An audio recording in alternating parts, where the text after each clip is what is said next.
Avoir du sang dans les selles ne doit jamais être considéré comme quelque chose de banal. Bien sûr, il peut s'agir de simples hémorroïdes, mais le sang dans les selles peut révéler un cancer du côlon ou du rectum. Il n'est pas normal d'avoir du sang dans les urines.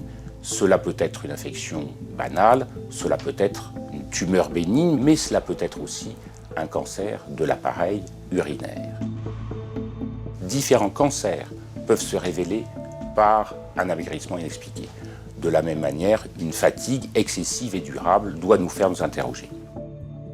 Une toux persistante, cracher du sang sont des signes qui peuvent être préoccupants et révélateurs d'un cancer du poumon ou des bronches.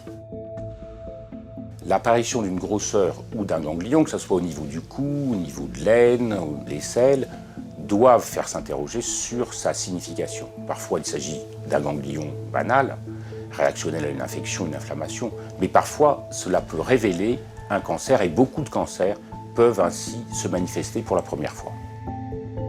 Un grain de beauté qui se modifie est suspect. S'il grossit, s'il rougit, s'il change de couleur, il faut absolument qu'il soit contrôlé. Cela peut être révélateur d'un cancer cutané, certains sont des cancers graves. Une modification de la voix, quand elle est durable, peut être un signe d'alerte révélateur d'un cancer de la gorge, en particulier du larynx ou des cordes vocales. Une plaie dans la bouche ou une ulcération dans la bouche peuvent bien sûr être bénignes. Lorsqu'elles persistent, elles peuvent révéler un cancer de la cavité buccale.